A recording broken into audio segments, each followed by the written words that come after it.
A Werewolf Shifter Romance, written by Amelia Hart. Chapter 1. Ashes of Legacy. The fluorescent lights of Eddie's diner buzzed overhead like angry wasps, casting harsh shadows across Lyra Kane's exhausted face. Her reflection in the coffee pot showed dark circles under amber eyes that once commanded respect from an entire pack. Now, those same eyes watched the clock tick toward midnight as she wiped down tables that had seen better decades. 7 years. 7 years since everything she'd known had crumbled to ash. The memory hit her like it always did, sudden and merciless, her father's voice echoing through their ancestral home, urgent and afraid. "Lyra, take your brother and run. Don't look back no matter what you hear." She'd been 21 then, a female alpha in training, destined to lead the Kane pack alongside her father. The bloodline was ancient, pure, respected. Some whispered it carried traces of the original royal lineage from the first Alpha Supreme, though her father had always dismissed such talk as folklore. Their territory stretched across 3 states, encompassing forests that had belonged to their family for centuries. One night changed everything. The official report called it a gas explosion. The human authorities found her father's body in the ruins of their pack house, along with 12 other members who'd been meeting that evening. A tragic accident, they said, faulty pipes in an old building. But Lyra knew better. The scorch marks hadn't been from gas. The claw marks in the surviving trees told a different story. Someone had orchestrated the destruction of the Kane pack, and they'd done it with supernatural precision. Her mother had disappeared that same night. No body, no trace, no goodbye, just gone, leaving Lyra to raise her 15-year-old brother Mason on her own, while watching their legacy dissolve in legal battles and unpaid debts. The lawyers had been vultures, picking apart what remained. The banks had swooped in next, claiming mortgages that her father had never mentioned. Within months, the Kane territories were gone, sold to pay debts that seemed to multiply overnight. Debts that she was only now beginning to understand had been more than financial. "Order up," called Jimmy from the kitchen, his gruff voice pulling her from the past. Lyra grabbed the plate of pie and coffee, forcing a smile as she approached table 6. The customer barely looked up from his phone, grunting acknowledgement as she set down his order. No tip, as usual. The late-night crowd at Eddie's wasn't exactly known for generosity. Her phone buzzed in her apron pocket. A text from Mason. "Calc final went great. Thanks for helping me study. You're the best, sis." She smiled despite herself. Mason was thriving at the state university she'd somehow managed to keep him in. He had no idea how she paid the tuition, how she juggled 3 jobs just to keep him safe and ignorant of their true circumstances. He thought she worked 1 job at a marketing firm, not realizing she cleaned offices before dawn, waited tables until midnight, and occasionally did freelance bookkeeping between shifts. At 22 now, Mason had chosen to keep his wolf dormant, living fully human to focus on his engineering degree. It broke her heart sometimes. But she understood. The human world was safer, simpler, free from the politics and violence that had destroyed their family. Another text, this one from her landlord. "Final notice. 48 hours or you're out." Lyra's hands trembled as she stared at the screen. $400. She needed $400 in 2 days, and she had exactly $37 in her checking account. She'd known this day was coming. The eviction notices had been piling up for weeks, each one more urgent than the last. She'd been robbing Peter to pay Paul for months, but now even Peter was tapped out. The bell above the diner door chimed, admitting a gust of October wind that carried the scent of rain and something else. Something that made her dormant wolf stir uneasily. She looked up to see a man in an expensive suit scanning the nearly empty diner. His gaze found her instantly, as if he'd been looking for her specifically. He was tall, imposing in a way that had nothing to do with his physical size. Dark hair, sharp features, and eyes that seemed to catalog everything they saw. When those eyes met hers, Lyra felt her wolf recognition stir for the first time in years. Alpha. The man approached her table, moving with predatory grace. "Miss Kane?" She tensed, every instinct screaming danger. No one called her by her real name anymore. She'd been Lyra Smith for 7 years, invisible and unremarkable. "I'm sorry. You must have me confused with someone else." she said carefully. He smiled, and it wasn't entirely pleasant. Lyra Kane, daughter of Alpha Marcus Kane, last surviving member of the Kane bloodline. Currently working 3 jobs to support your brother's education, while living in a studio apartment that you're about to lose. Her heart stopped. Who are you? Someone who knows exactly what you're worth, he said, sliding a business card across the table. And someone who has a proposition that could solve all of your problems. The card was heavy, expensive. Simple black text on cream paper. Damian Cross, CEO, Cross Industries. Cross. She knew that name. Every supernatural in North America knew that name. Cross Industries wasn't just a tech empire. It was the financial backbone of half the supernatural territories on the East Coast. I don't know what you think you know about me, she began, but he cut her off with a raised hand. I know that you're drowning, Miss Kane. I know that you're one bad day away from losing everything you fought to protect, and I know that tomorrow morning you're going to receive a very unpleasant call from some very unpleasant people about debts you didn't know your family owed. Ice flooded her veins. What debts? The kind that can't be paid with money alone, he said softly. The kind that require alternative arrangements. Her phone rang, shrill and sudden. Unknown number. She looked at Damian Cross, who nodded slightly. With shaking fingers, she answered, Hello? Lyra Kane. The voice was rough, unfamiliar. You owe us a visit. Your daddy borrowed some money before his unfortunate accident. Time to pay up. The line went dead. Damian was watching her with those calculating eyes. 48 hours, Miss Kane. That's how long you have before they come collecting. Unless, of course, you'd like to hear my offer. Chapter 2. The Devil's Bargain. The elevator to the 50th floor of Cross Industries felt like ascending to another world. Lyra's worn sneakers squeaked against polished marble as she followed Damian Cross through corridors lined with abstract art that probably cost more than she'd made in 7 years. She'd spent the night staring at the ceiling of her tiny apartment, weighing her options. The threatening phone call had made it clear. She had no options. Whatever debts her father had left behind were about to come due, and she doubted the collectors would accept a payment plan. Nervous? Damian asked without looking back. Should I be? His laugh was low, rich. That depends entirely on how you feel about having all your problems solved in the next hour. The executive floor was a testament to power. Floor-to-ceiling windows offered a panoramic view of the city below, making everyone else seem like ants. Cross Industries' tech empire sprawled across multiple buildings, their servers processing supernatural communications and financial transactions for PACs across the continent. Damian's office occupied the entire corner, larger than her apartment, and infinitely more luxurious. He gestured to a leather chair that probably cost more than her monthly rent. Please sit.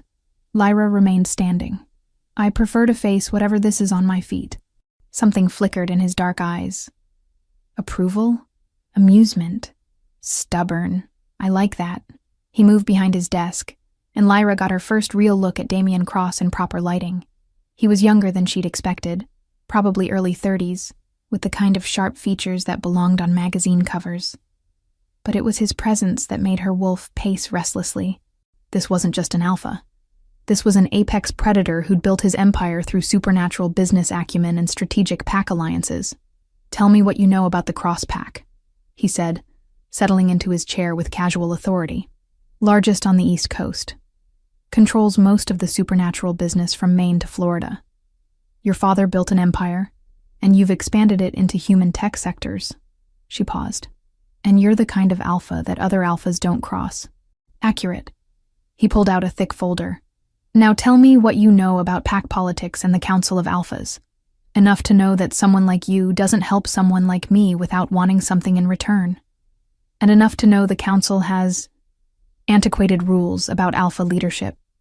His smile was sharp. Very good. You're right. I want something. But what I'm offering in return will change your life completely.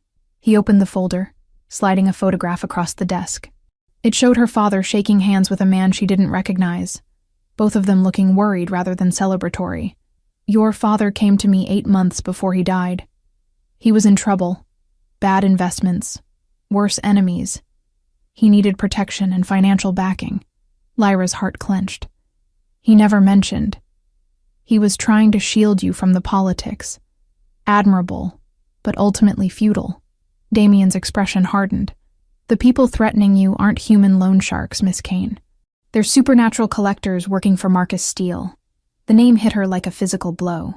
Marcus Steele was legendary among their kind. An alpha who'd built his power through violence and intimidation, controlling territory through fear, rather than respect. Steele has been systematically destroying smaller packs for decades, absorbing their territories and bloodlines. Your father realized too late that the help Steele offered came with strings attached. What kind of strings? The kind that end with the Kane bloodline belonging to Steele permanently. Damien leaned forward. But here's what your father discovered before he died. The Kane line carries more than just alpha genetics. There are traces of the original royal bloodline in your family's DNA. Lyra's breath caught. That's impossible. The royal line died out centuries ago. Most of it did. But some descendants survived, their heritage diluted over generations. Your family's unusual strength, the way other alphas have always respected Kane territory despite its smaller size, it wasn't just politics, Lyra. It was instinctive recognition of royal authority. The revelation made her head spin. Even if that were true, what does it matter now? I have no pack, no territory, no power. You have the bloodline. And Steele knows it. Damien stood, moving to the window. He orchestrated your father's death and your pack's destruction specifically to force you into desperation. He's been waiting for you to mature fully. Royal bloodline traits don't manifest until at least 25 years of age.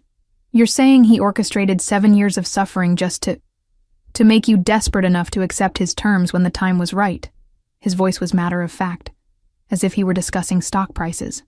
Marriage to him, complete submission of your bloodline to his pack, and the potential awakening of royal abilities under his control. And if I refuse, your brother disappears. You disappear. The Kane name becomes a footnote in supernatural history. She closed her eyes, fighting the urge to scream. So I'm trapped either way. Not necessarily. Something in his tone made her look up.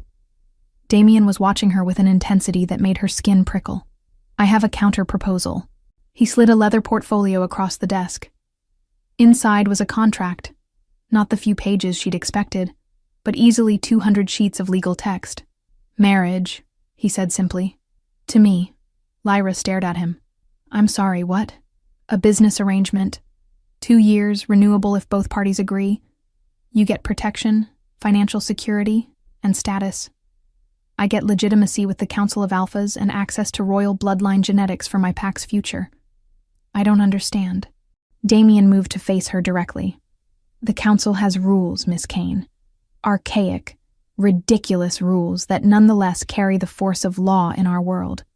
I have until my 35th birthday, 18 months from now, to take a mate from an appropriate bloodline and produce an heir, or I forfeit my position as pack leader. That's barbaric.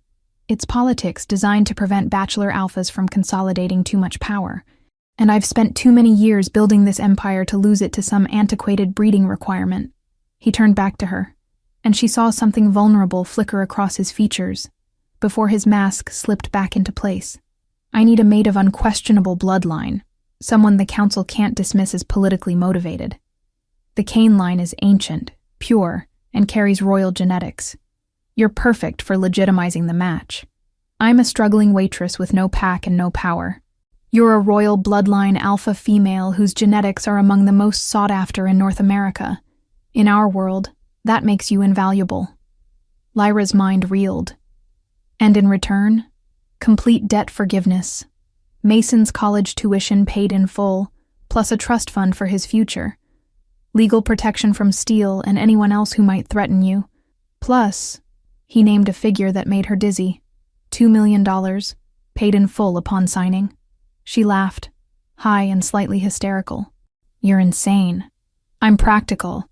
Steele wants you for breeding and territorial expansion. I'm offering partnership and protection. The choice seems obvious.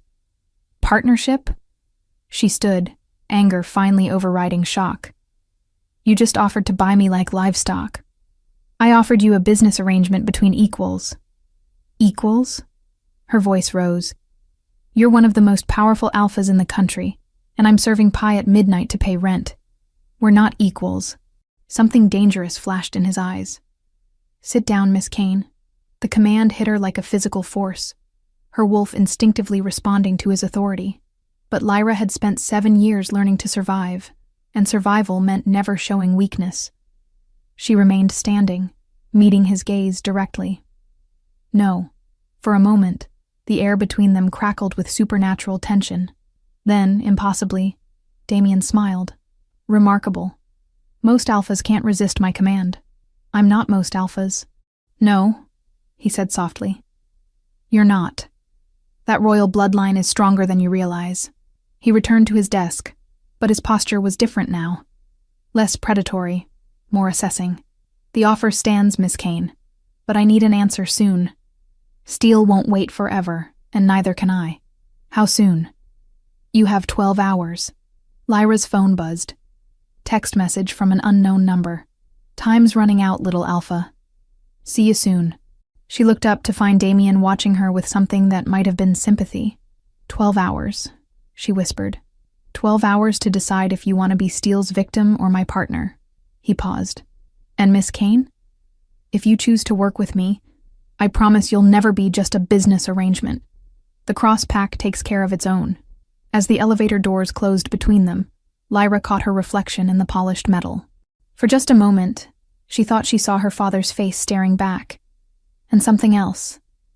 A flicker of silver light in her amber eyes that hadn't been there before. The Kane bloodline had survived for centuries. Whatever it took, she wouldn't let it die on her watch. Chapter 3. Gilded Cages. The contract felt heavy in Lyra's hands as she signed her name with Damien's gold-plated pen. Her signature looked foreign on the expensive paper, as if someone else had written it. In a way, someone else had. The desperate woman who'd found her apartment door kicked in and a photo of Mason taped to her bathroom mirror. The message had been clear. 24 hours. Welcome to the Cross Pack, Mrs. Cross, Damien said, his voice neutral as he witnessed her signature. Mrs. Cross. The name felt like a costume that didn't quite fit. Within an hour, her few belongings were packed into boxes that disappeared into a moving truck. Mason was already being transferred to Whitmore Academy, an elite boarding school with supernatural-aware security that rivaled government facilities. He'd been told it was a scholarship opportunity, another lie to add to the growing pile between them. The Cross estate sprawled across 500 acres of pristine Virginia countryside. The main house was a modern fortress of glass and steel that somehow managed to look both welcoming and impenetrable. As their car wound up the circular drive, Lyra counted at least 20 pack members working the grounds, all of them moving with the fluid grace of natural predators. Home sweet home, Damien murmured, following her gaze. The foyer alone was larger than her old apartment. A massive chandelier cast rainbow prisms across marble floors that reflected their footsteps like whispers. Everything was beautiful, expensive, and utterly intimidating. Your room is on the 3rd floor, East Wing, Damien said, handing her a keycard. Privacy was part of our agreement. A woman appeared as if summoned, elegant, middle-aged, with the bearing of someone accustomed to managing chaos. This is Elena, our house manager. She'll help you settle in. Elena's smile was warm but assessing. Welcome home, Luna. We've prepared the Aurora suite for you. Luna. The title sent a strange thrill through Lyra's chest, followed immediately by guilt. She wasn't really anyone's Luna. This was all pretense. The Aurora suite was a study in understated luxury. Floor-to-ceiling windows overlooked gardens that belonged in magazines. The sitting room alone had more square footage than most apartments, furnished with pieces that looked like museum quality. The bedroom beyond was dominated by a bed that could sleep 6 people comfortably. The closet has been stocked according to your measurements, Elena said, opening doors to reveal enough clothing to outfit a small army. Mr. Cross took the liberty of having everything prepared. Lyra fingered a silk dress that probably cost more than she used to make in a month. This is too much. Nonsense. You're Pack Luna now. Image matters in our world. After Elena left, Lyra stood at the window watching pack members go about their evening routines. Children played in a secured courtyard while adults prepared dinner in an outdoor kitchen. It looked normal, domestic, nothing like the dangerous world of supernatural politics that had brought her here. A knock interrupted her observations. Damien stood in the doorway, changed from his business suit into dark jeans and a black sweater that emphasized the predatory grace she'd glimpsed earlier. "Settling in? It's beautiful," she said honestly. Also completely overwhelming. He stepped into the room, and she noticed how he moved, always alert, always calculating angles and exits. There are rules here that might seem strange to someone from a smaller pack. "I don't have a pack anymore, remember? You do now." His voice carried absolute certainty. Rule 1. The pack comes first, always. Rule 2. What happens within these walls stays within these walls. Rule 3. Never go anywhere alone without clearing it with security first. "Am I a Luna? Or a prisoner?" "You're a target," he said bluntly. "Steel isn't going to accept our marriage gracefully. Until we're certain you're safe, you don't take unnecessary risks." The casual way he discussed her safety sent an unexpected warmth through her chest. When had anyone last worried about protecting her? "There's something else," Damien continued. "Tomorrow night, we're hosting the monthly pack gathering. You'll be formally introduced as Luna." Lyra's stomach dropped. "I don't know how to be a Luna. You know how to lead. You've been doing it for 7 years, taking care of your brother, surviving on your own. Being Luna isn't that different." "Yes, it is.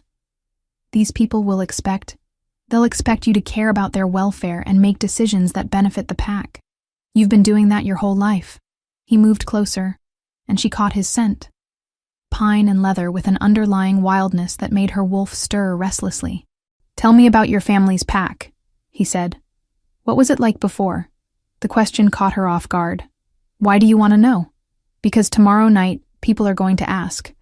And because I'm curious about what shaped you into someone who can resist an alpha command." Lyra moved to the sitting area, curling into a chair that probably cost more than her car. Damien followed, settling across from her with unconscious grace. "We were different," she said finally. Dad believed in consensus building rather than absolute authority. Pack meetings where everyone had a voice, not just the alphas. He used to say that a pack was only as strong as its weakest member. Idealistic. Effective. Our territory was smaller than yours, but we had 0 internal conflicts for 30 years. People came to us for mediation when other packs had disputes. Damien leaned forward, genuinely interested. "And your role in all that?" "I was being groomed to take over eventually. Dad wanted me to understand every aspect of pack life before assuming leadership. I spent summers working with the Omegas, learning trades, studying pack law and supernatural politics. That's unusual training for an alpha heir. Dad said you couldn't lead people whose lives you didn't understand." The memory brought unexpected tears to her eyes. He would have hated this. The contract marriage, the politics, all of it. But he would have understood why you made this choice. Would he? Lyra wiped her eyes, frustrated by the display of weakness. "I just sold myself to save my brother. That's not exactly the noble sacrifice he taught me about." Damien was quiet for a long moment. When he spoke, his voice was softer than she'd heard it before. "My father died when I was 22. Heart attack in the middle of a pack challenge. One minute he was the strongest alpha on the East Coast. The next he was gone. I inherited 200 pack members, a business empire, and enemies who thought a young alpha would be easy to destroy. What did you do? Whatever it took to survive. I bought out failing businesses, absorbed their supernatural contracts, and occasionally used aggressive negotiation tactics when necessary. Things my father would have questioned, but the pack survived and thrived." His expression was carefully neutral. "Sometimes protection requires compromises that noble people wouldn't make."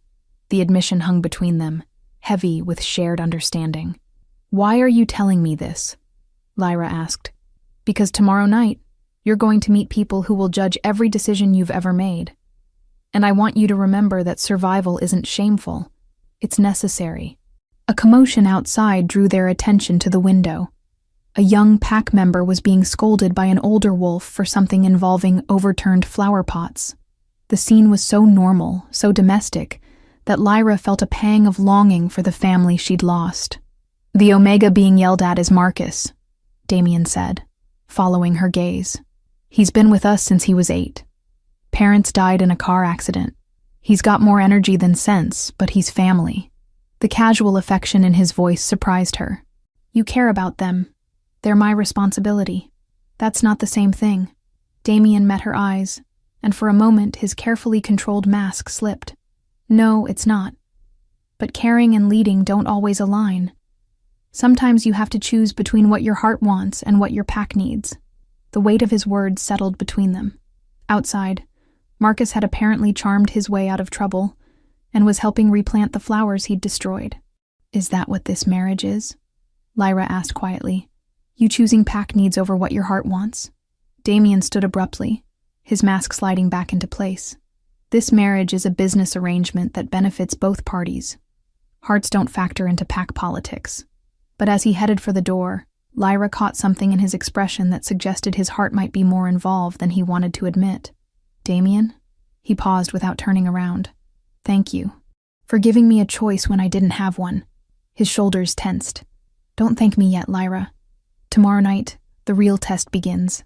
After he left, Lyra stood alone in her gilded cage, watching the pack below and wondering what she'd truly gotten herself into.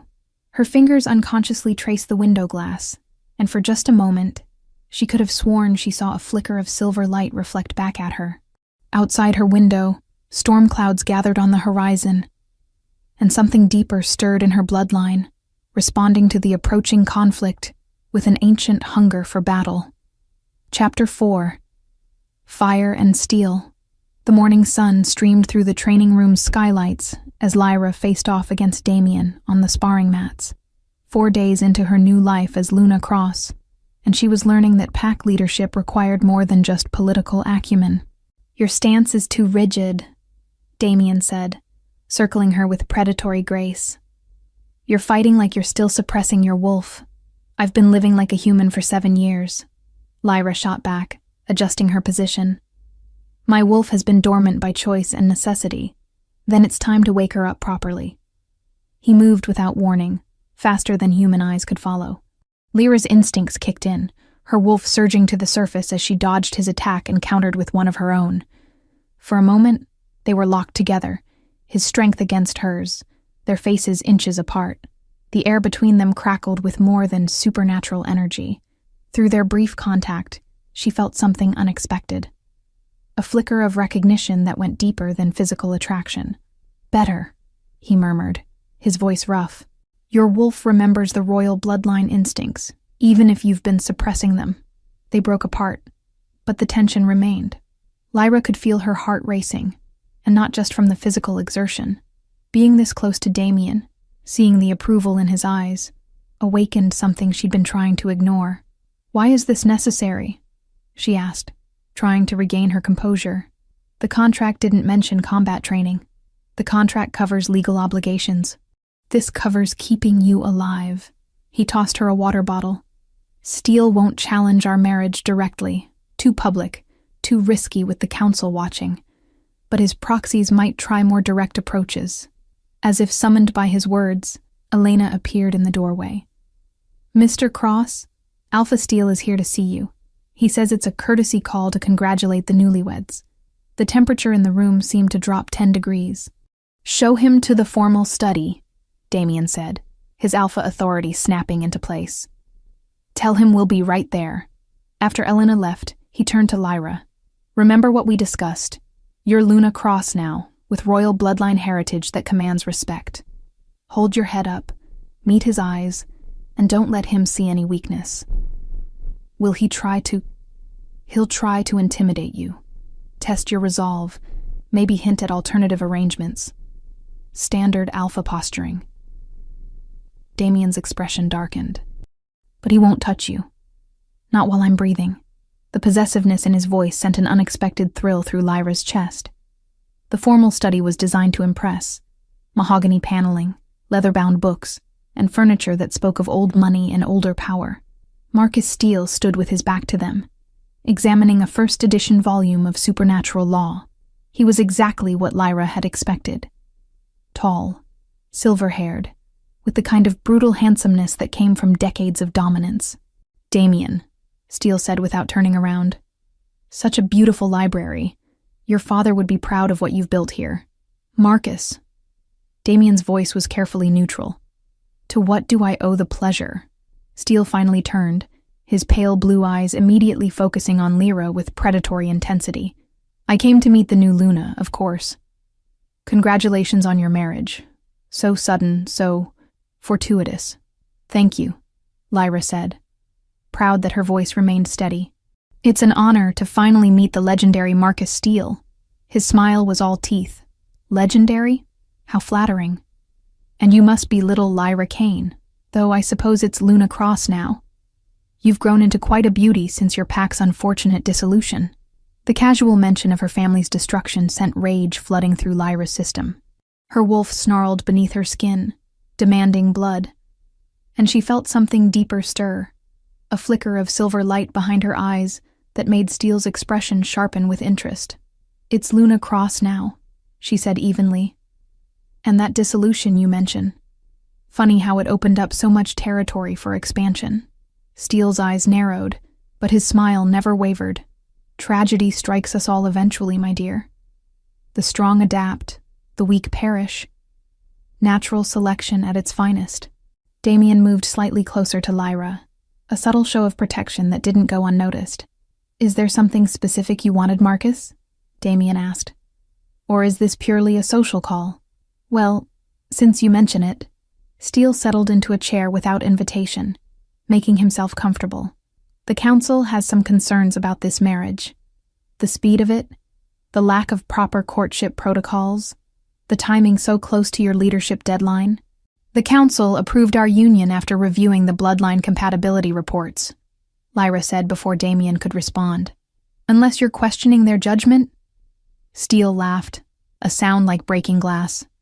"Spirited. I do admire that in a female alpha. Such fire runs in the royal bloodlines, they say." His gaze turned calculating.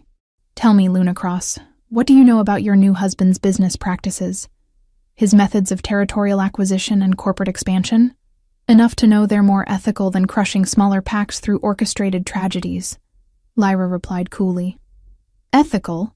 Steele's eyebrows rose in mock surprise. "How interesting. Did he tell you about the Riverside pack merger? Or the unfortunate bankruptcy that befell his competitors in the Northwestern Territories?" Damien's control cracked slightly. "Those were legitimate business acquisitions, Marcus." "Oh, but I'm just getting started." Steele leaned forward, his attention fixed on Lyra. "You see, my dear, your new husband isn't the noble savior you might think. He's as ruthless as any alpha when it comes to protecting what's his. The question is, what happens when he decides you're no longer useful?" The words hit their target. Lyra felt doubt creep in, remembering the cold calculation in Damien's eyes when he'd first proposed their arrangement. "At least he doesn't murder pack leaders and destroy families to steal their bloodlines," she said, fighting to keep her voice level. Steele's mask slipped for just a moment, revealing something savage underneath. "Careful, little Luna. Accusations without proof can be very dangerous. Is that a threat? It's advice. From someone who knew your parents much longer than your husband has." The implication hung in the air like poison. "Your father was so protective of you, especially after we discovered those interesting genealogy reports about the Kane line's true heritage." Lyra's blood chilled. "You knew about the royal bloodline connection before?" "Oh, my dear child. I've known about your family's genetic treasures for decades. Why do you think I was so patient, waiting for you to mature properly?" His smile was predatory. "Some investments take time to develop." Damien stepped between them, his authority filling the room like a physical presence. "I think this visit is over." Steele rose as well, unperturbed. "Of course. I've said what I came to say." He turned to Lyra, executing a mocking bow. "Luna Cross, it's been illuminating. I do hope we'll have more opportunities to chat about family history in the future." After he left, silence stretched between Lyra and Damien like a minefield. "Well," Lyra said finally, That was more unsettling than I expected. He was fishing, trying to plant seeds of doubt about our marriage and my business methods. Was he lying? About your acquisitions? The way you've expanded cross-industries? Damien was quiet for a long moment.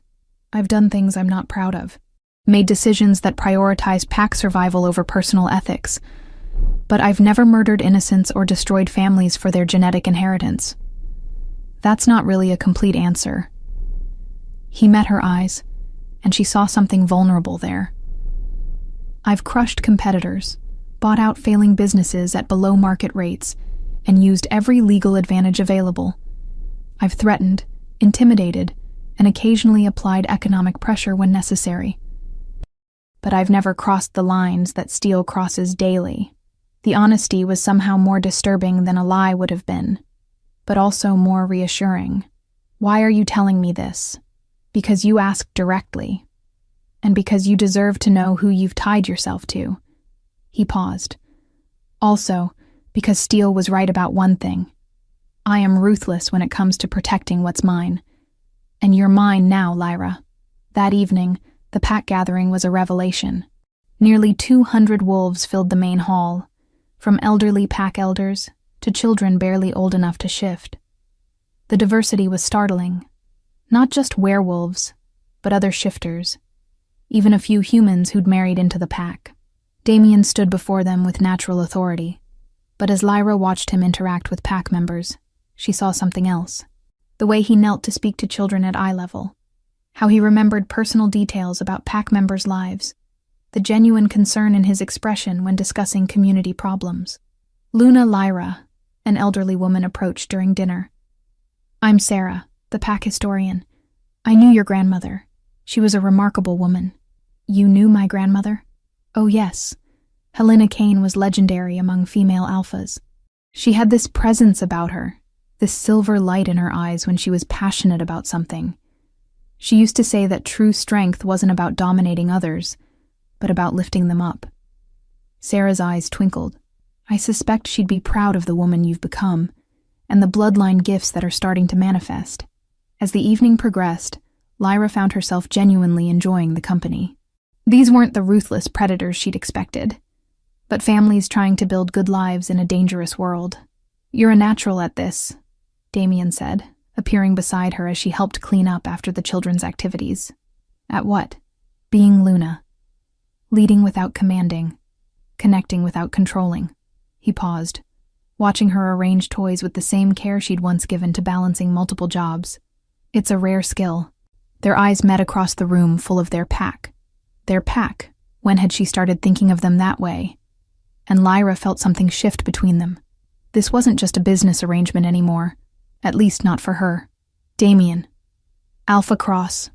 A young wolf approached, interrupting the moment. Sorry to bother you, but there's a situation at the eastern border. Unknown wolves testing our boundaries. The softness in Damien's expression vanished, replaced by cold authority. How many? At least 8, maybe more. They're not crossing, just watching.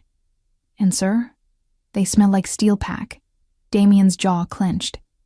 He's making his next move already. As pack members began organizing patrols and security measures, Lyra realized their honeymoon period was over. The real game was about to begin, and she wasn't sure she was ready for what came next, especially with the strange silver warmth building in her chest, responding to the threat with something that felt dangerously close to anticipation. Chapter 5. Shattered Trust. The phone call came at 3 a.m, shattering Lyra's uneasy sleep. She fumbled for the device, noting the unknown number with growing dread. Hello? Mrs. Cross. The voice was cold, professional. We have your brother. Lyra shot upright, her heart slamming against her ribs. What? Who is this? That's irrelevant. What matters is that young Mason is currently enjoying our hospitality. He's unharmed, for now. If you hurt him, I swear. You're in no position to make threats. Listen carefully. There's a warehouse on Pier 47 in Baltimore. Come alone, tonight at midnight. Any sign of your husband or his pack, and the boy disappears permanently. The line went dead. Lyra's hands shook as she processed the words. Mason. They had Mason. All of Whitmore Academy's supernatural security, all of Damien's assurances, had been useless against Steele's reach. She threw on clothes and ran downstairs, bursting into Damien's study where he was working late, surrounded by security reports and territorial maps showing Steele's increasing border provocations. "They have Mason," she gasped. Damien looked up sharply, instantly alert. "Who has Mason?" "I don't know. Someone called, said he was taken from the school. They want me to come alone to some warehouse in Baltimore." "Absolutely not." Damien was on his feet instantly, reaching for his phone. "I'll mobilize the pack. We'll have 50 wolves there within 2 hours. They said no pack involvement. They said if they see anyone else, Mason dies." "It's a trap, Lyra.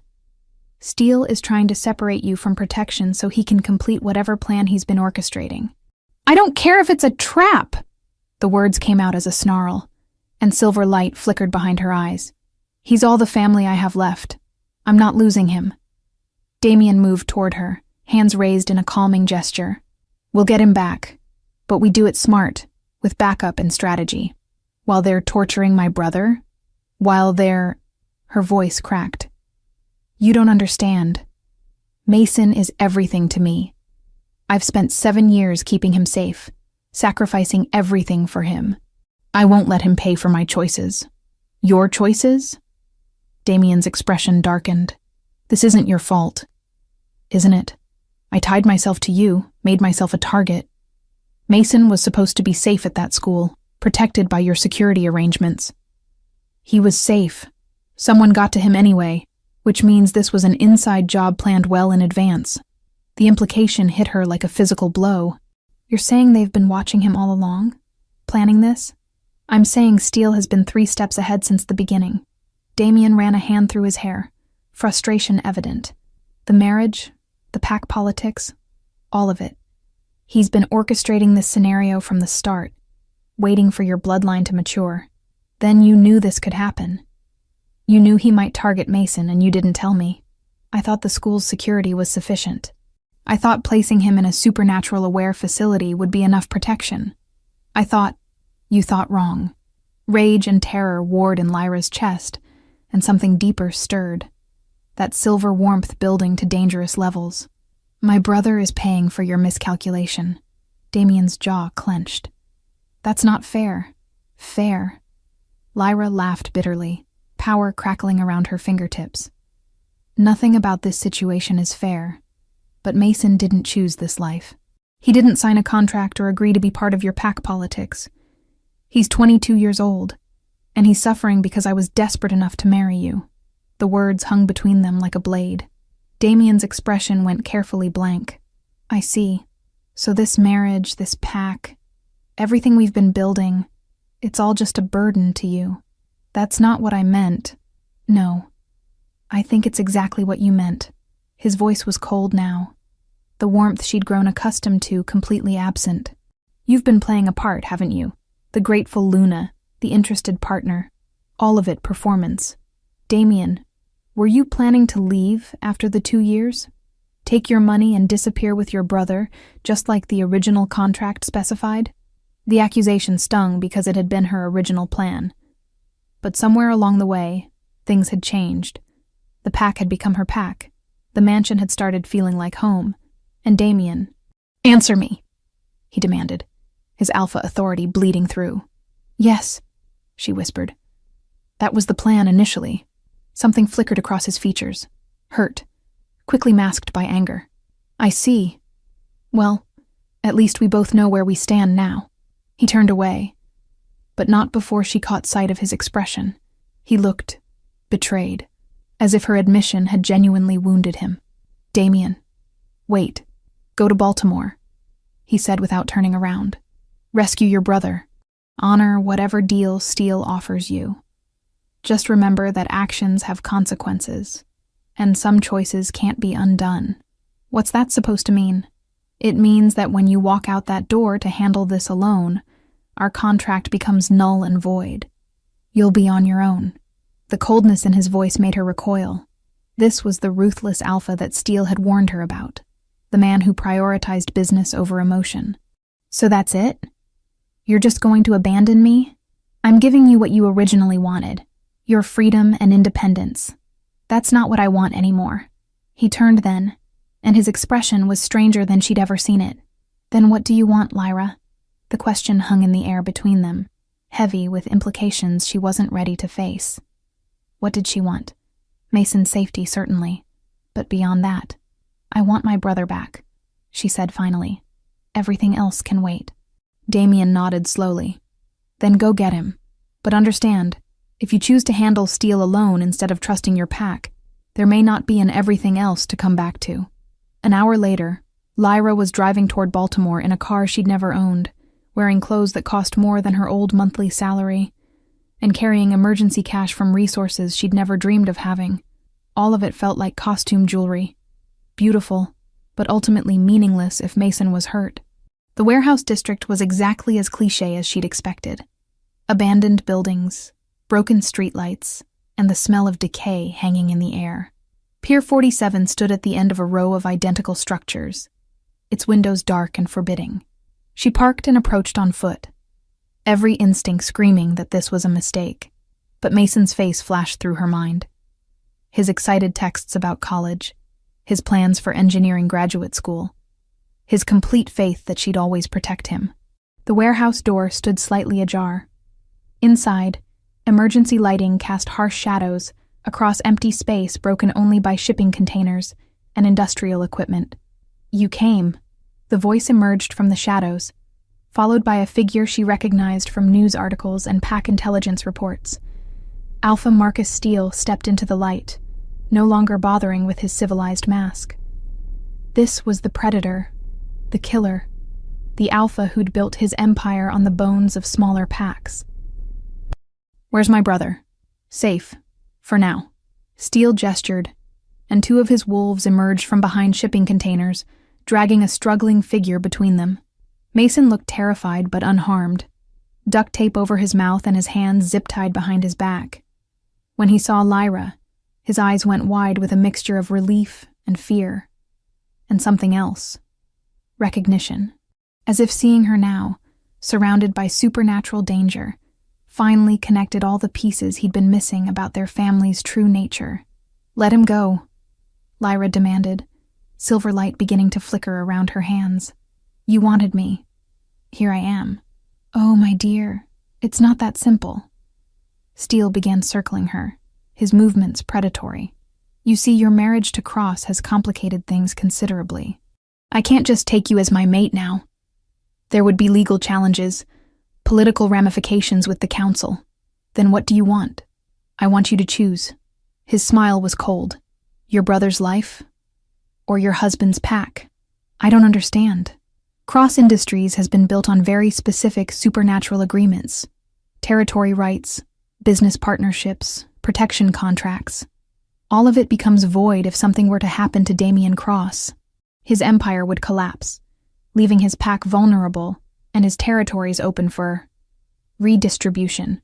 Horror dawned in Lyra's chest. You want me to kill him. I want you to remove him as an obstacle. How you accomplish that is entirely up to you. Divorce him, destroy his business reputation, or, he shrugged meaningfully, the methods matter less than the results. And if I refuse? Steele nodded to his wolves. One of them pulled out a silver knife, holding it to Mason's throat. Then your brother pays for your defiance, and afterward, I'll take what I want from Cross Industries anyway. Really, you'd just be making everything more complicated than necessary. Lyra's mind raced. She could feel her wolf pacing, desperate for action, but knowing that any aggressive move would end with Mason's death. The silver light was building in her chest, responding to her fury and desperation. I need time to think. You have until sunrise. After that, he shrugged. Well, let's hope it doesn't come to that. As Steele's wolves dragged Mason away, disappearing into the maze of containers and shadows, Lyra was left alone with the weight of an impossible choice. Save her brother by destroying the man who'd become far more important to her than she'd ever intended to admit, or lose the last member of her family to protect a pack that had welcomed her and an alpha who'd shown her what partnership could feel like. Either way, someone she loved was going to pay the price for her desperation. The warehouse echoed with the sound of her breathing as she sank to her knees, finally understanding the true cost of the devil's bargain she'd made. The silver light pulsed stronger now, responding to her emotional turmoil with something that felt dangerously close to awakening. Outside, dawn was still hours away, but Lyra could already feel the darkness closing in. Chapter 6. Blood and Moonlight. The warehouse erupted into chaos as Damien's wolves poured through every entrance simultaneously. Lyra had never seen anything like it. 50 supernatural predators moving with military precision, their eyes glowing amber in the industrial lighting. Despite her angry words hours earlier, despite his cold dismissal, he had come for her. "Mason!" Lyra screamed, searching frantically through the maze of shipping containers as gunfire echoed around them. Steele's voice boomed over the noise. "Kill the boy! Now!" Lyra's wolf exploded to the surface with a fury she'd never experienced. Power coursed through her veins, not the dormant strength she'd been suppressing for years, but something ancient and primal that made the air itself vibrate with energy. She shifted mid-run, her bones cracking and reforming as her body expanded. But this wasn't the modest transformation she remembered from her youth. Her wolf was massive, easily twice the size of a normal female alpha, with silver-white fur that seemed to glow with its own inner light. Around her, the battle paused as both sides registered what they were seeing. "Impossible," Steele breathed. "The royal bloodline awakening. I knew you carried the genetics, but to see it manifest, royal bloodline awakening." The words triggered memories buried deep in family stories. Legends about the first Alpha Supreme, the original pack leader whose descendants had ruled all supernatural territories before the Great Division. But there was no time to process the revelation.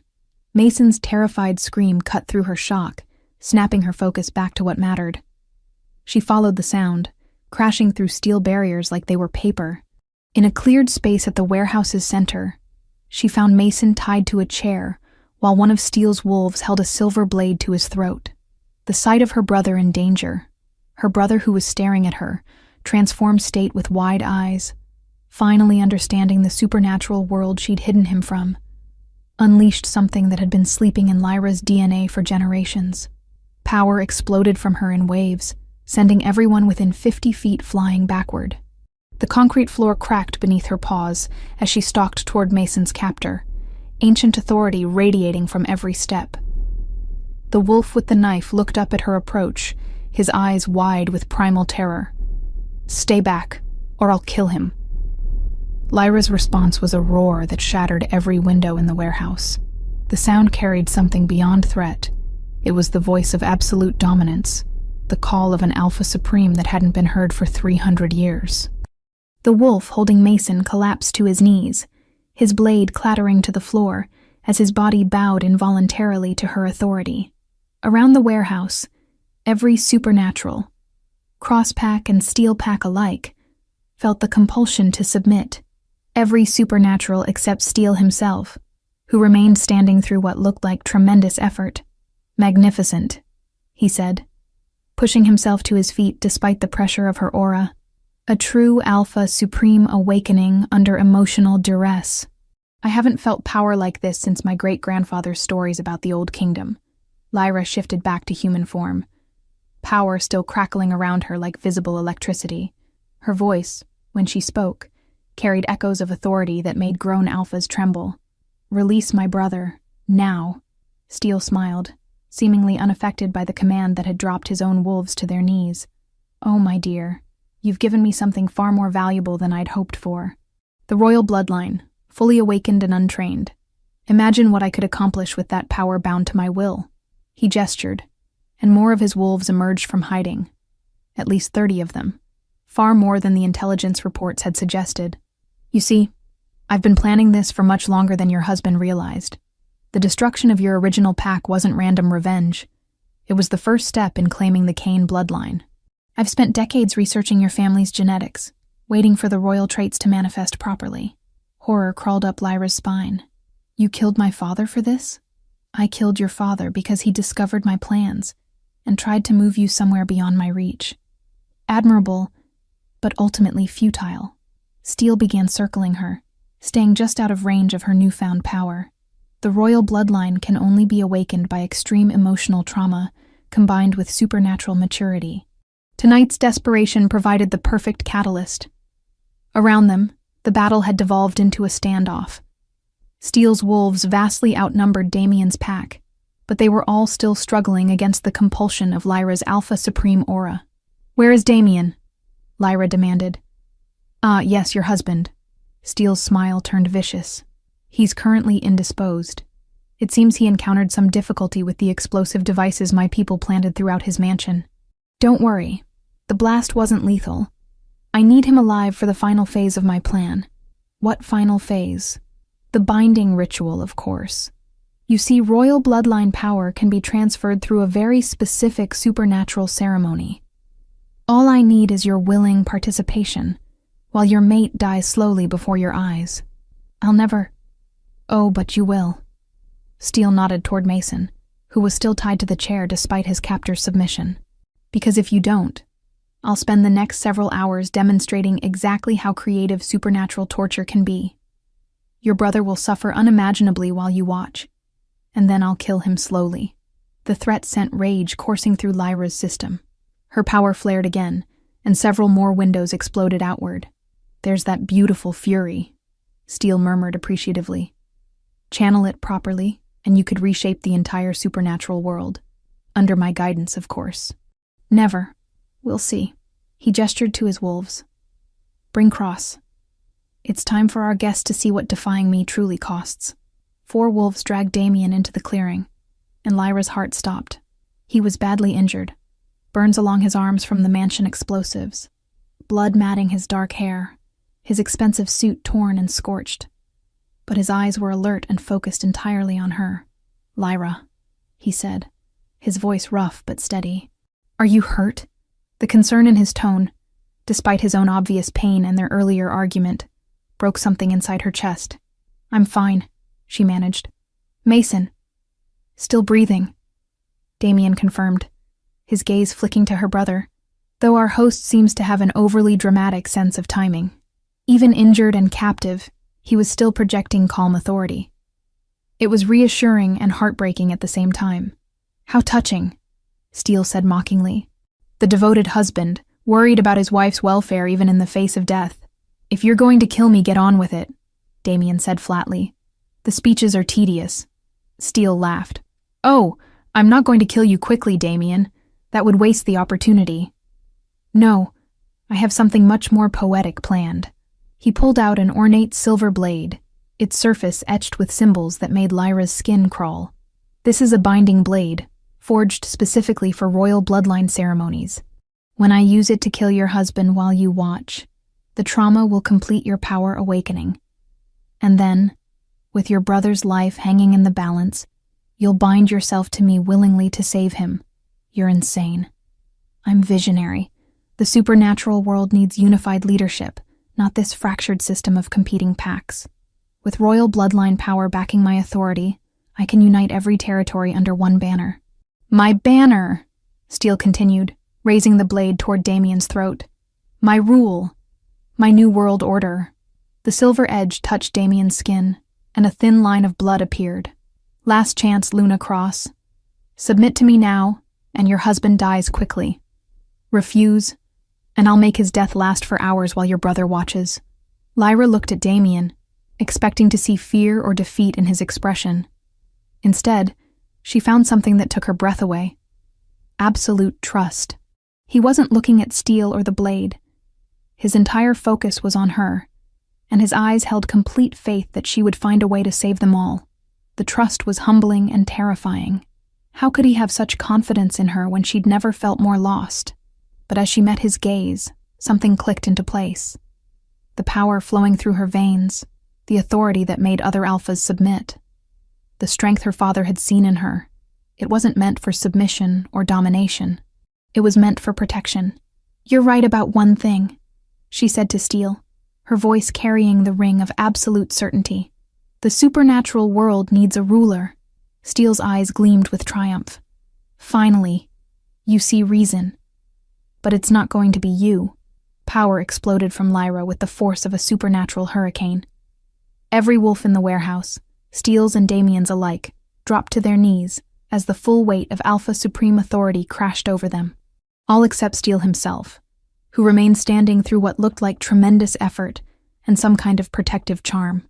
"Impressive," he gasped. "But raw power without training is just destruction waiting to happen. You can't control this forever, little Luna. You'll burn yourself out within minutes." He was partially right. The power was almost too much to contain. But Lyra had spent 7 years learning control in impossible circumstances. She'd raised a teenage brother, survived on her own, and built a new life from nothing. Control was her specialty. She focused the energy, shaping it into something more precise than raw dominance.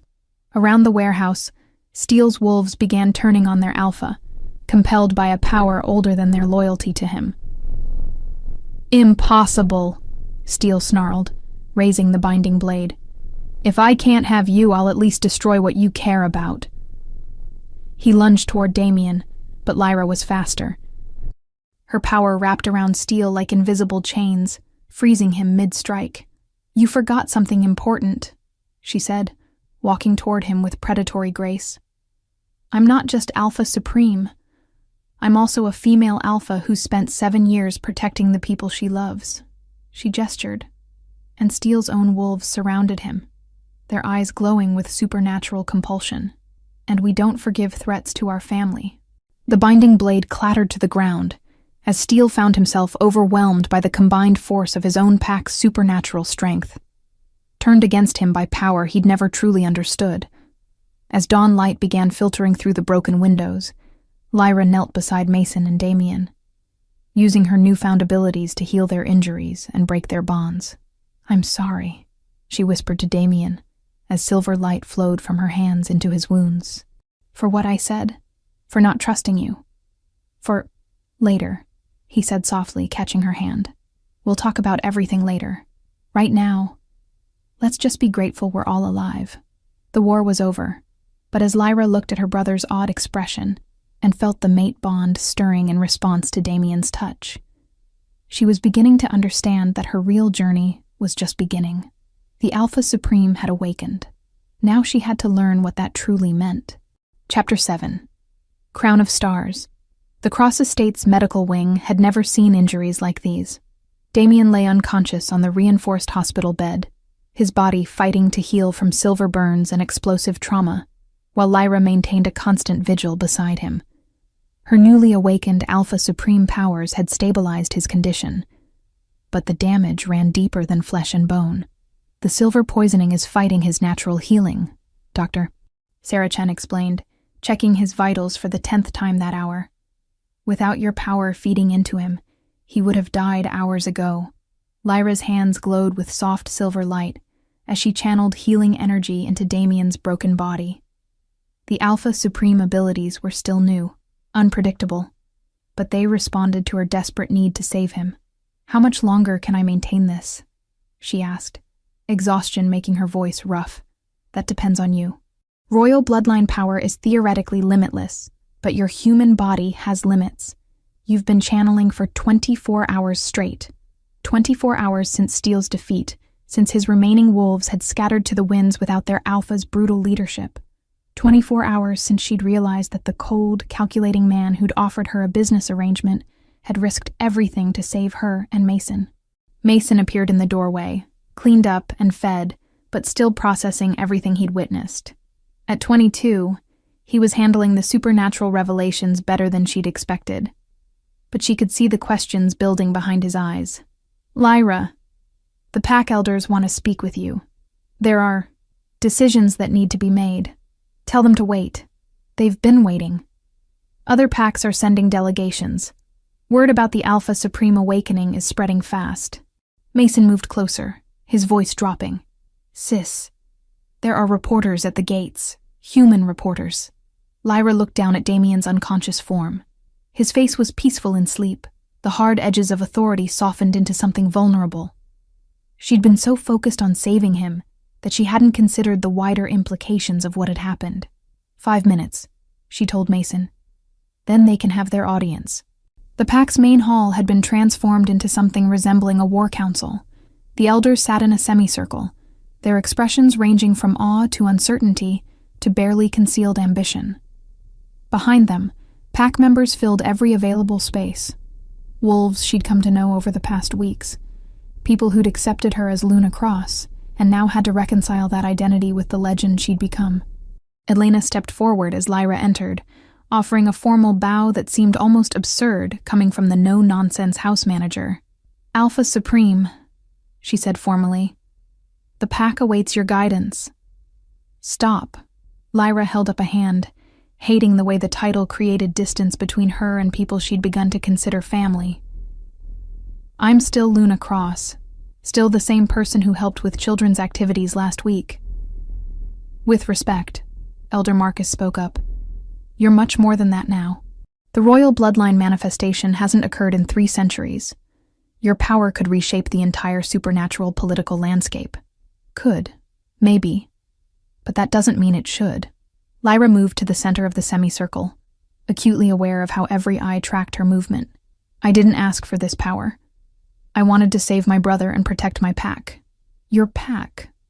Elder Sarah repeated thoughtfully. "Which pack would that be? Alpha Supreme?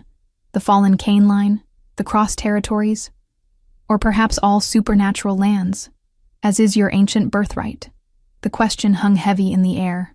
Around the hall, she could see the calculations in people's eyes.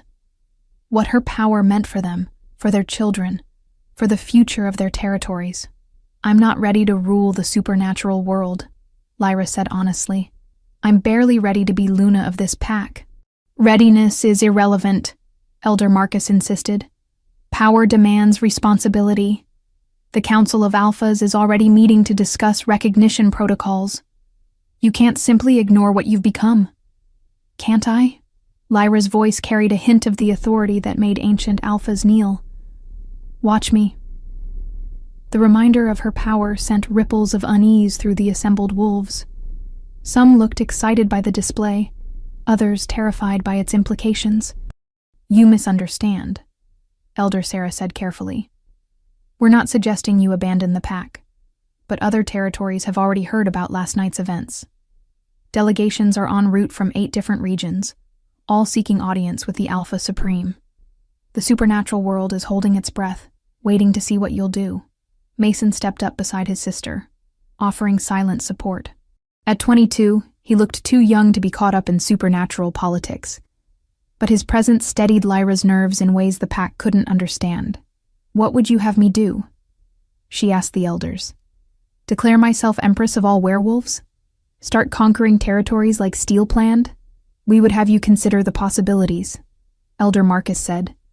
"Centuries of pack conflicts could end with strong central leadership. The chaos, the territorial disputes, the needless deaths, all of it could stop under proper guidance. Under my rule," Lyra said flatly. "Under your guidance. With the proper counsel, proper preparation. Proper control, you mean?" Lyra's eyes flashed with silver light. "How long before guidance becomes dictatorship? How long before I'm making the same choices Steel made, justifying brutality as necessary for the greater good?" The hall fell silent at her words. In the quiet, she could hear her own heartbeat, accelerated by the constant drain of maintaining Damien's life force from 2 floors above. "There's another option," a voice said from the doorway. Lyra spun to find Damien standing there, leaning heavily against the frame but undeniably conscious. Burns still marked his arms, and his left leg couldn't bear full weight, but his eyes were clear and focused on her with something that looked like pride. "You should be in bed," Lyra said, moving toward him instinctively. "I should be here for this conversation." He accepted her support, letting her help him to a chair at the center of the hall. "The decision you make tonight affects everyone in this room." "What decision?" Mason asked. Damien met Lyra's eyes, and she saw understanding there, not just of her power, but of the impossible position it created and the solution that had been building between them for weeks. "The decision of whether to accept the mate bond," he said quietly. The word sent shockwaves through the assembled pack. Elena gasped audibly, while several elders exchanged meaningful glances. "We're already married," Lyra said, confused, but feeling her heart rate accelerate. "Legally, yes, but not supernaturally." Damien's voice was steady despite his injuries. A true mate bond between Alpha Supreme and Pack Leader would create something unprecedented. Shared power, shared authority, shared responsibility. It would also bind your power to this territory, Elder Sarah added, understanding dawning in her expression. No more pressure to rule the supernatural world. No more delegations demanding audiences with the Alpha Supreme. Just Luna Cross, with extraordinary abilities protecting her chosen pack. Lyra stared at Damien, processing the implications. You're offering to share Alpha authority? To be co-leaders instead of traditional hierarchy? I'm offering partnership. Real partnership. Not the business arrangement we started with. His expression was vulnerable in a way she'd never seen before. If you want it. If you're willing to choose this pack, this life, this future with me. The mate bond. She'd read about it in pack histories, a supernatural connection so deep that it created shared consciousness, shared strength, shared destiny. It was also irreversible, binding the participants together for life. The choice has to be freely made, Elder Marcus warned. No coercion, no external pressure. The bond won't take hold otherwise. And if I refuse, then you remain Alpha Supreme with all the responsibility and isolation that entails. Damien said. I won't pressure you either way, Lyra. You've had enough choices made for you. She looked around the hall at faces she'd come to know. Pack members who'd welcomed her, elders who'd guided her, children who'd played games with her during gatherings. This place had become home in ways she'd never expected. But more than that, the man sitting beside her had become something she'd never planned on. Somewhere between contract negotiations and midnight conversations, between sparring sessions and pack politics, between his rescue tonight and her desperate need to heal him, she'd fallen completely in love with Damien Cross. There's something you should know, she said, her voice carrying to every corner of the hall. The business arrangement, the 2-year contract, the plan to take the money and disappear. I meant all of that when I signed the papers. Damien nodded, his expression carefully neutral, but his eyes watchful. But that was before I understood what pack really meant. Before I realized that home isn't a place. It's people who choose to stand with you when everything falls apart. She took his hand, feeling the warmth of his skin against hers. Before I fell in love with an alpha who offered me partnership instead of domination. Who came for me even after I hurt him. Who trusted me to save us all. His fingers tightened around hers, and she saw hope kindle in his eyes. The mate bond, she continued, addressing the entire pack now. It's not just about power or politics. It's about choice. Choosing to bind your life to someone else's. Choosing to share everything. Choosing love over convenience. She turned back to Damien, meeting his gaze directly. I choose you. I choose us. I choose this pack. This home. This life we've built together. The words seemed to hang in the air for a moment, heavy with supernatural significance. Then power began to build between them. Not the destructive force of Alpha Supreme authority, but something warmer, more intimate, more complete. The mate bond manifested as visible light, silver and gold threads weaving between their joined hands, before spreading outward to encompass their entire bodies. Lyra felt Damien's consciousness touch hers, his strength flowing into her, even as her power settled into new patterns around his presence. When the light faded, she was still Luna Cross. But now she was also something more, part of a partnership that balanced ancient power with modern wisdom, supernatural authority with chosen family, duty with love. Well, Elena said into the reverent silence that followed, I suppose we should start planning a proper mating ceremony. Laughter rippled through the hall, breaking the tension and returning them to the business of being a pack instead of witnesses to legend. But as Lyra sat beside her true mate, feeling their bond settle into place like the final piece of a puzzle, she knew that some stories were just beginning. Outside, dawn was breaking over cross territory, their territory now, and the future stretched ahead like an unwritten book, filled with possibilities she'd never dared to imagine. Through their new bond, she felt Damien's contentment, his love, his absolute certainty that they could face whatever came next together. And for the first time in 7 years, Lyra Kane Cross felt truly home. Chapter 8. Forever Bound. 6 months had passed since the mating ceremony that united not just 2 souls, but 2 destinies. The Cross Estate, now officially the Cross Cane territory, bustled with activity as Lyra stood at her office window, watching the morning training sessions in the courtyard below. Her hand rested on the gentle curve of her belly, where twin heartbeats fluttered like butterflies. The pack doctor had confirmed it just last week. She was carrying Damien's cubs, the next generation of their united bloodlines, carrying both Alpha Supreme genetics and cross-pack strength. Still can't believe it's real? Damien's voice came from behind her, warm with affection and the constant hum of their mate bond. She leaned back against his chest, feeling their connection pulse with shared contentment. Through their bond, she could sense his protective instincts heightened by her pregnancy, his fierce joy at the life growing within her. Sometimes I wake up expecting to be back in that tiny apartment, serving coffee at Eddie's diner, she admitted. And instead you wake up as Luna Supreme of the most prosperous pack territory on the East Coast. His arms encircled her waist, careful of their growing children. Not to mention the Alpha Supreme who's been revolutionizing supernatural politics across 3 continents. It was true. Word of their partnership model had spread throughout the supernatural world, inspiring other packs to adopt shared leadership structures. Their approach to conflict resolution, using Alpha Supreme authority for mediation rather than conquest, had prevented 12 territorial wars in the past 6 months alone. Elena says the new school construction is ahead of schedule, she said, changing the subject to focus on their local achievements. By next fall, we'll be able to offer education to every pack child in the region, plus exchange programs with human institutions.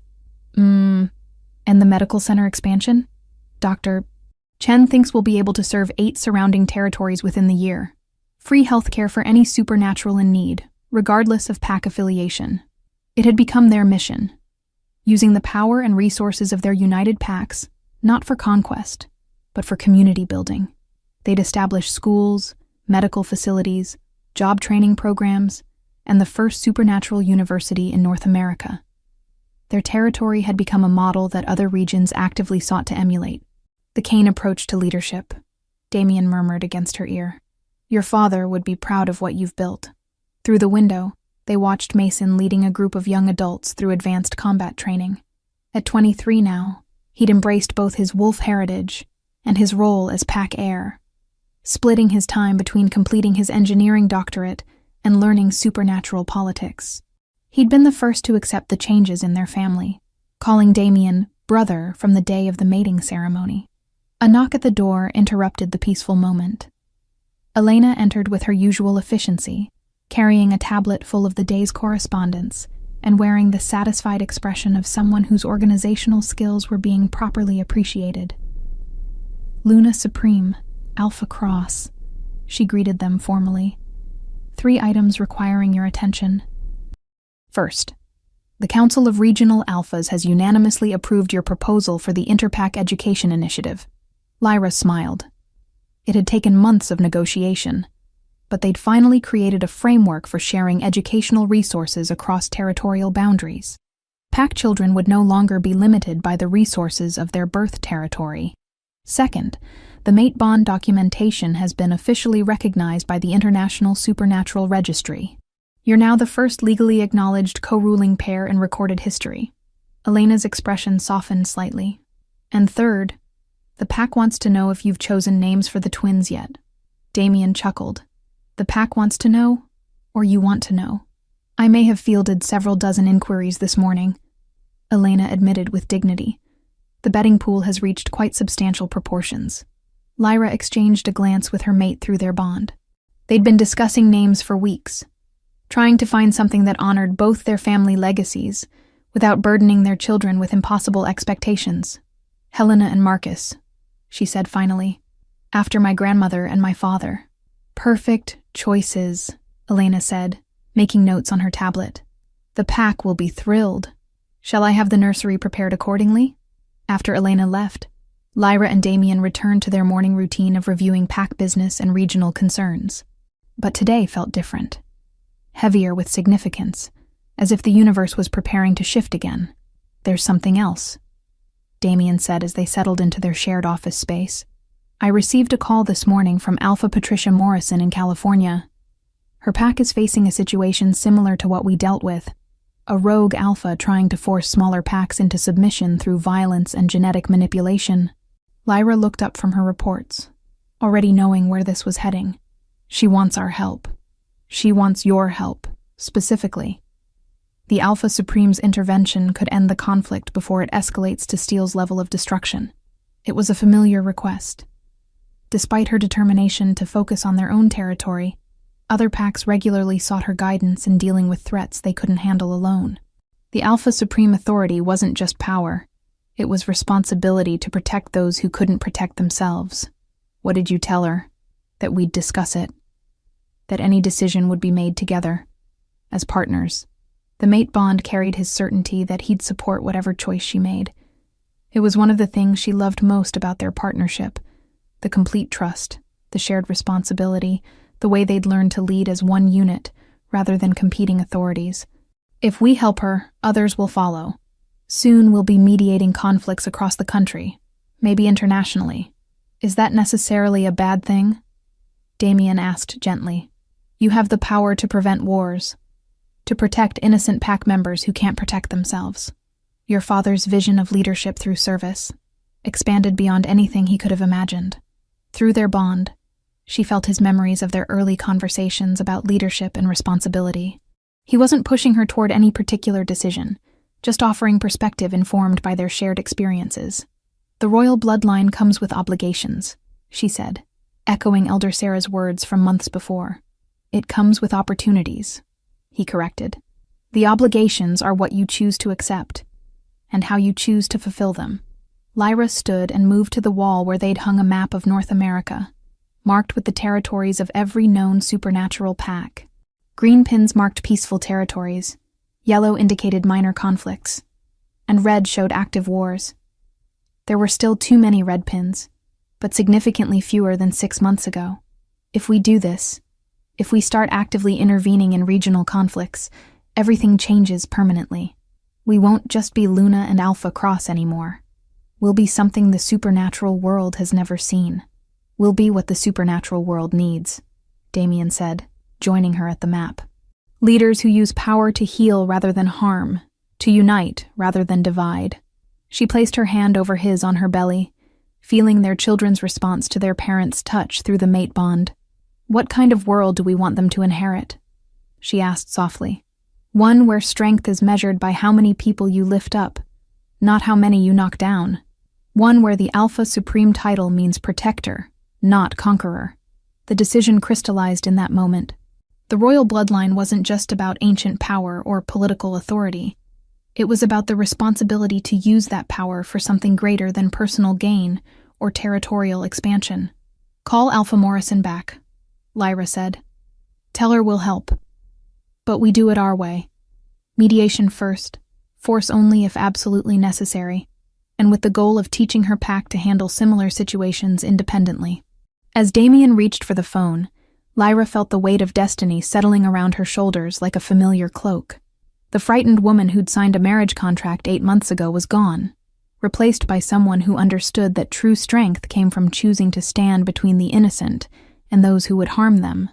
Outside their window, the sun reached its zenith, casting light across territory that had become a beacon of hope for supernatural communities throughout the region. Soon that light would spread even further. The Crosscane Pack was no longer just a family. They were the beginning of a new age for their people. And as Lyra felt her children stir within her, she smiled, knowing they would inherit a world where love was strength, where partnership was power, and where the Alpha Supreme title meant something worthy of the bloodline that carried it. The future stretched ahead like an open road, full of challenges and possibilities in equal measure. But she would face it all with her mate beside her, their pack at their backs, and love as their guide. Some stories end with happy ever after. Others end with happy for now, and the promise of adventures yet to come. This was definitely the latter. While Lyra and Damien have found their destiny, many other hearts still search for their perfect match in the supernatural world. Every Alpha needs their Luna. Every broken soul deserves redemption. And every love story has the power to transform darkness into light. If this tale of contract marriage turned true, love moved you, imagine the countless other passionate romances waiting in the shadows. Don't let these stories remain untold. Your support brings these supernatural love affairs to life. Join our pack by subscribing and sharing your thoughts below. Together, we'll discover every hidden romance the supernatural world has to offer. Until the next moonrise brings us another tale of forbidden love. Thank you for being with us tonight.